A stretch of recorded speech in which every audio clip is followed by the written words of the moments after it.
Bonjour ou bonsoir, ça dépend de là où vous êtes et de là où vous allez nous suivre. Je bénis le Seigneur qui nous a donné encore l'opportunité de nous présenter devant vous pour continuer les émissions sur le retour de Jésus-Christ. Je lui rends gloire et je lui rends grâce de ce qu'il nous a donné aussi la plénitude de la santé qui nous a permis d'être là devant vous. Aujourd'hui, nous allons parler sur l'apostasie générale qui doit précéder le retour glorieux de Jésus-Christ. Avant que Jésus n'arrive, ne revienne, l'Église doit se préparer à connaître une apostasie générale. Pourquoi cette apostasie générale?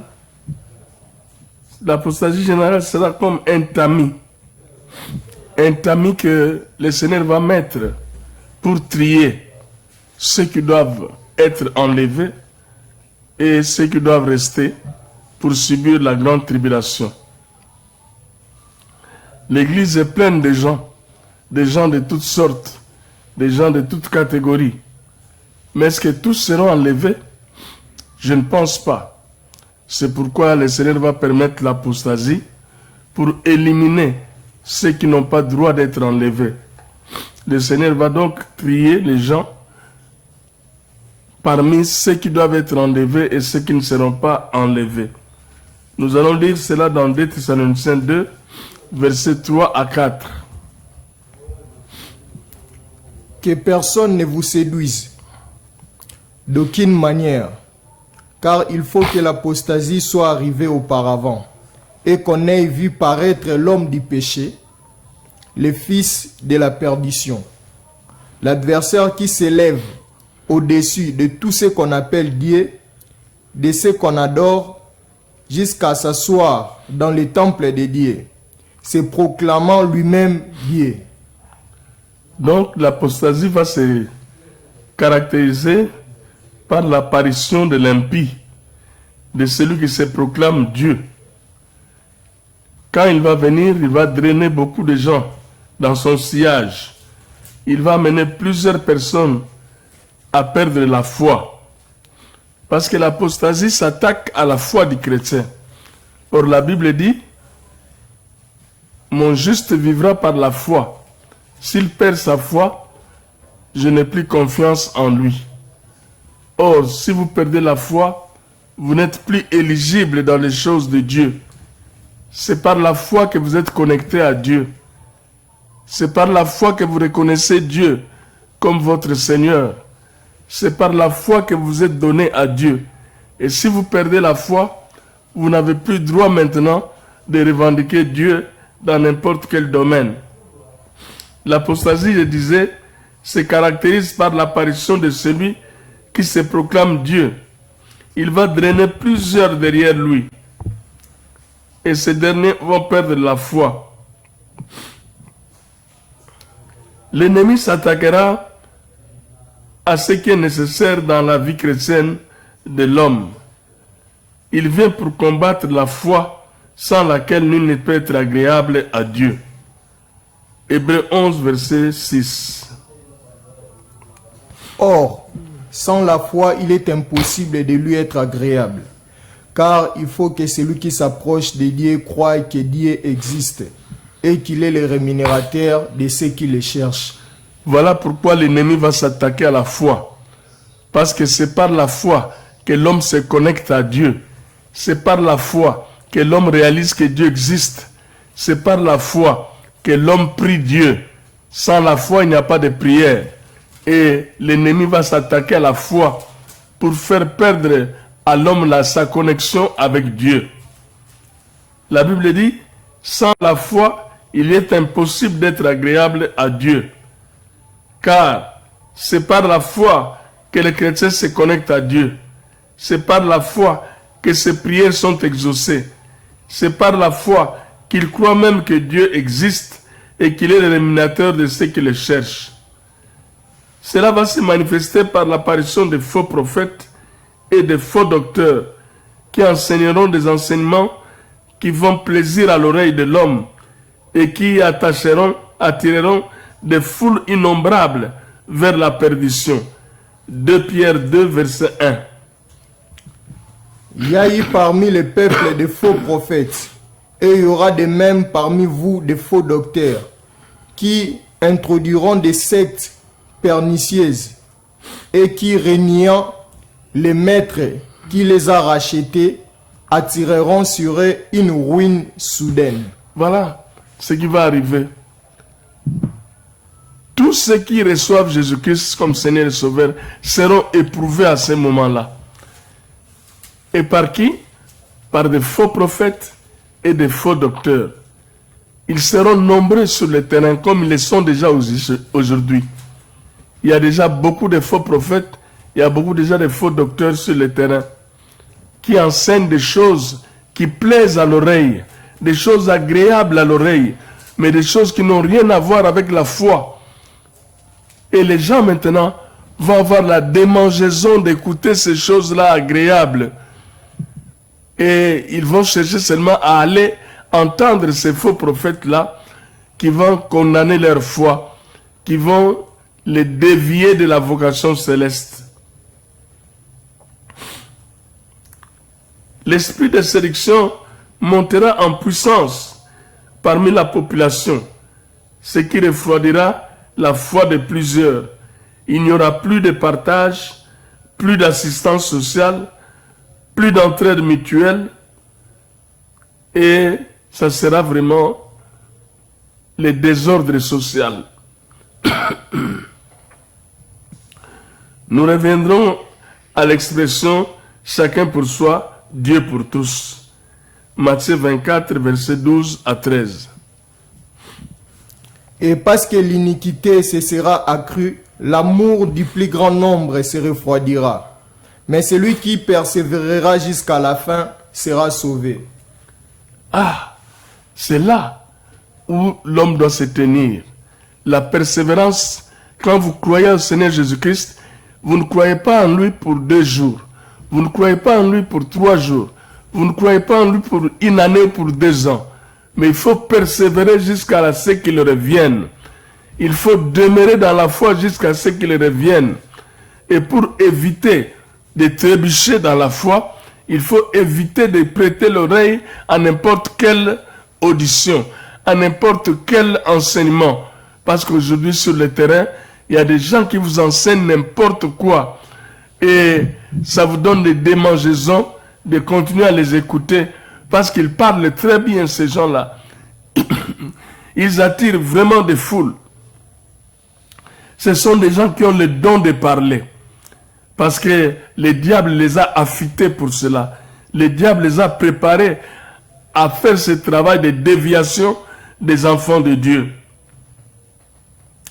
Des multitudes vont abandonner la foi pour s'attacher à des esprits séducteurs. Ici, nous allons voir l'exemple de quelques multitudes qui vont abandonner la foi. Premièrement, l'apostasie kimbanguiste. L'apostasie kimbanguiste consiste à avoir 3 dieux, Père, Fils et Saint-Esprit, et à organiser leur propre jour de Noël où ils célèbrent la naissance de leur Christ incarné dans la race noire. Ils ont aussi leur nouveau Jérusalem qu'ils appellent Kamba, qu'ils prétendent être la Jérusalem céleste pour la race noire. Et les gens maintenant sont en train de regarder la foule innombrable des gens qui vont accepter la religion kimbanguiste. Et tous ces gens-là sont dans la déviation doctrinale. Et c'est très grave, parce que pour arracher un kimbanguisme du kimbanguisme, ce n'est pas facile. C'est vraiment un travail colossal, parce qu'ils sont très endoctrinés. Ils sont vraiment imbibés dans cette doctrine-là. Et ils croient que Jésus est venu pour le blanc et Kimbangu est venu pour le noir. Alors qu'au début, Kimbangu n'était pas un kimbanguiste. Et Kimbangu n'a jamais été kimbanguiste. Kimbangu a été un protestant. Il a reçu Jésus-Christ comme Seigneur et Sauveur. C'est pourquoi on l'appelait au départ l'église de Jésus-Christ sur la terre, par le prophète Simon Kimbangu. C'est par les prophètes, mais ce n'est pas l'église du prophète Simon Kimbangu. C'était l'église de Jésus-Christ. Mais après Kimbangu, ils ont endoctriné les gens autrement et le syncrétisme est entré et ils ont eu maintenant leur Dieu le Père, leur Dieu le Fils et leur Dieu le Saint-Esprit, leur nouvelle Jérusalem. Et c'est ainsi qu'ils se sont écartés de la doctrine chrétienne. Et regardez maintenant des foules que cette église draine là. Ces foules-là ne peuvent pas comprendre que comme nous sommes nombreux, nous sommes dans la perdition. Non. Ils trouvent qu'ils sont nombreux et la voix du plus grand nombre, c'est celle que Dieu va justifier. Non. Dieu ne va pas justifier parce que vous êtes nombreux. Si vous êtes perdus, vous êtes perdus. Et ils sont perdus. Parce qu'ils n'ont plus foi en Jésus-Christ. Ils ont foi maintenant en un homme, en Simon Kimbangu. Bien que Simon Kimbangu lui-même fut disciple de Jésus-Christ. Il y a aussi l'apostasie catholique qui a élevé Marie à la dignité d'intercesseuse des hommes auprès de Dieu. C'est ce qu'on enseigne dans la confession catholique, qu'après Jésus, nous avons une intercesseuse, c'est Marie qui intercède pour nous auprès de Jésus-Christ. Ça, c'est le négatisme même religieux. Parce que entre Dieu et les hommes, il y a un seul intercesseur, c'est Jésus-Christ. Il n'y en a pas deux. Il n'y a que Jésus-Christ qui est l'intercesseur entre Dieu et les hommes. Or, aujourd'hui, regardez cette foule innombrable qui inonde les églises catholiques. Et aussi, ils pensent que comme ils sont nombreux, ce sont eux qui vont aller au ciel. Alors qu'ils sont déjà dans le népotisme, ils sont déjà dans la dégringolade spirituelle. Ils ont déjà perdu la foi. Ils sont déjà dans l'apostasie la plus totale. Voir toute la population que drainent ces deux églises, nous devons réfléchir sur le nombre important que le diable est en train d'emporter en enfer par des hérésies camouflées. Il faut que l'apostasie arrive auparavant. Rien que ces deux religions vont conduire des millions de gens à l'enfer, comme c'est vraiment regrettable. Et sans oublier les autres, tels que les Bunduya Congo et leur jonction. Tout ce qu'on appelle les églises des Noirs, et qu'ils ne veulent pas reconnaître Jésus-Christ. Or, entre Dieu et les hommes, nous avons un seul intermédiaire, c'est Jésus-Christ.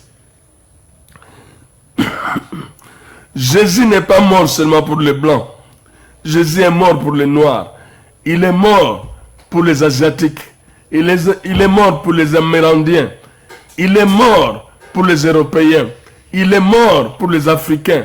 Il est mort pour tous ceux qui croient en lui. C'est pour tous ces gens-là que Jésus-Christ est mort. Renier Christ est le péché le plus abominable qui vous ouvre la voie à la perdition. Or, chez les témoins de Jéhovah, par exemple, on renie la divinité de Jésus. 2 Timothée 4, versets 3 à 4. Car il viendra un temps où les hommes ne supporteront pas la saine doctrine, mais ayant la démangeaison d'entendre des choses agréables, ils se donneront une foule de docteurs, selon leurs propres désirs, détourneront l'oreille de la vérité et se tourneront vers les fables. Gardez votre foi avec confiance en Dieu, car il est le chef et le consommateur de notre foi. Il est capable de la garder jalousement pour nous, si seulement nous nous confions sincèrement à lui. Je vous exhorte ce matin, ce soir, de fuir toutes ces hérésies qui se présentent devant vous, et les vomir même. Vous qui êtes chez les catholiques, la Bible dit sortez du milieu d'eux. Vous qui êtes chez les Kimbangistes, la Bible dit sortez du milieu d'eux. Vous qui êtes chez les Bunduria Congo, la Bible dit sortez du milieu d'eux. Vous qui êtes chez les témoins de Jéhovah, la Bible dit sortez du milieu d'eux. Attachez-vous à la foi véritable, la foi apostolique qui est prêchée dans la parole de Dieu, la foi apostolique qui nous appelle à nous repentir de nos péchés, à abandonner le péché et à vivre dans le christianisme véritable. Gloire à Dieu, je bénis le Seigneur parce qu'aujourd'hui nous avons décidé d'être courts et voilà notre message vient de prendre fin. Je vais prier. Père très saint, je te bénis de ce que tu m'as donné la force d'apporter cet enseignement qui n'était pas facile à apporter. Seigneur, je prie pour tous les catholiques, je prie pour tous les kimbangistes, je prie pour tous les Bunduria Congo, je prie pour toutes les églises des Noirs, je prie pour tous les témoins de Jéhovah, qu'ils rencontrent Jésus-Christ, l'homme de Galilée, l'étoile brillante du matin, celui que Paul a rencontré sur le chemin de Damas et qui a dit, Paul, pourquoi me tourmentes-tu? Il est difficile de regimber contre les aiguillons. Oui, qu'ils apprennent cela et qu'ils se convertissent. Ô Dieu Tout-Puissant, aide les Seigneur à sortir de ce milieu, des milliers, Seigneur, de la perdition dans lesquels ils se sont vautrés. Ô Dieu, libère les Seigneur de cette étreinte diabolique au nom puissant et merveilleux de Jésus. Amen. Amen. Nous donnons encore notre numéro de téléphone. C'est le 085 223 13 34. 085 223 13 34. Si vous voulez nous écrire, écrivez-nous ou appelez-nous à ce numéro-là. Nous avons besoin de vous pour nous assister financièrement afin que nous puissions continuer ces émissions. Que Dieu vous bénisse et que Dieu vous garde. Au nom de Jésus. Amen.